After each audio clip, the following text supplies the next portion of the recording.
नमस्कार, उपभोक्ता मंच में आपका स्वागत है। अब मारा तो देखना एक तमाचा, फिर मारा तो देखना एक और तमाचा। अनवरत मारना और मार खाना आखिर कब थमेगा? मारने वाला थकेगा या फिर मार खाने वाला? यह देखना होगा। कामोबेश यही स्थिति विद्युत प्रबंधन और विद्युत कर्मचारी संघर्ष समिति के बीच देखी जा रही है। दरअसल पिछले दिनों चेयरमैन यूपीपीसीएल की वीसी ज्वाइन करने के बाद छोड़ने वालों की कुल 200 संख्या में से 87 अधिकारियों को यूपीपीसीएल प्रबंधन के द्वारा चिन्हित किया गया है। पूर्वांचल डिस्कॉम से संबंधित 17 विद्युत अधिकारियों को यूपीपीसीएल के नए नियमों के मुताबिक धारा 7 के तहत 2 दिन पूर्व नोटिस थमाई गई। नए नियमों के मुताबिक नोटिस के बाद आरोपी का पक्ष सुने बगैर उसे बर्खास्त और डिमोशन का अधिकार प्रबंधन के पास है। इस नोटिस के बाद लोगों में तनाव व्याप्त है।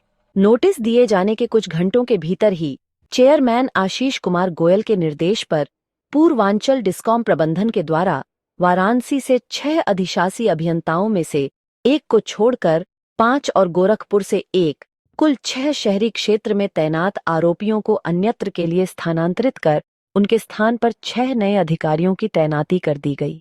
पूर्वांचल डिस्कॉम की इस कार्यवाही के बाद संघर्ष समिति की तरफ से चेयरमैन को लिखे गए पत्र में पूर्वांचल में की गई कार्यवाही तत्काल वापस लेने के लिए लिखा गया है, लेकिन जानकारी के मुताबिक स्थानांतरण आदेश जारी होने के 48 से 72 घंटे के अंदर सभी को अपने अपने पदों से रिलीव करने के लिए निर्देशित किया गया है, जिस पर अमल करते हुए कई अधिकारी रिलीव भी कर दिए गए हैं। निजीकरण के विरोध में आंदोलन को लेकर वर्तमान समय एक बड़ा टर्निंग पॉइंट होने जा रहा है। यह आंदोलन का लिटमस टेस्ट भी होगा।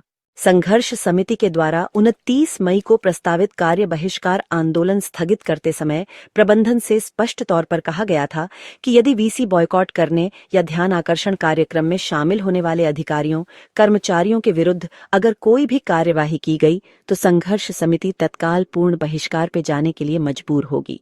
नोटिस थमाने के साथ स्थानांतरण की कार्यवाही के बाद भी अगर संघर्ष समिति आर पार के संघर्ष के बजाय दाएं बाएं से निकलने की कोशिश करती है तो इससे लोगों में व्याप्त दहशत और बढ़ेगी।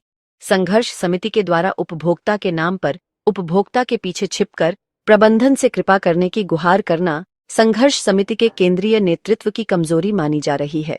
पूर्वांचल डिस्कॉम प्रबंधन पेड सर्विस ऑप्ट कर तैनाती पाने वाले विद्युत अधिकारियों को प्रोटेक्शन बेनिफिट देती रही है। जानकारी के मुताबिक चेयरमैन के द्वारा वाराणसी शहर से 6 अधिशासी अभियंताओं को स्थानांतरित करने को कहा गया था, किंतु एमडी के गृह प्रदेश से ताल्लुक रखने वाले शहरी द्वितीय खंड के अधिशासी अभियंता कुमार सौरभ, जिन्हें प्रोटेक्शन बेनिफिट भी प्राप्त हैं, को छोड़कर अन्य 5 को स्थानांतरित कर दिया गया। हालांकि 26 मई को शहरी द्वितीय खंड के अधीनस्थ नगर निगम सिगरा सब स्टेशन पर आरएसएस से जुड़े एक संविदा कर्मी के बुरी तरह झुलस जाने के बाद ही अधिशासी अभियंता कुमार सौरभ संबंधित को जेई और एसडीओ के साथ निलंबित कर दिया जाना चाहिए था, किंतु प्रबंध निदेशक के नजदीकी होने की वजह और एक सपा नेता के हस्तक्षेप के चलते न तो वर्तमान तक कोई कार्यवाही हुई और न ही जांच ही बैठाई गई। कमलेश कुमार राय की रिपोर्ट, उपभोक्ता मंच के लिए।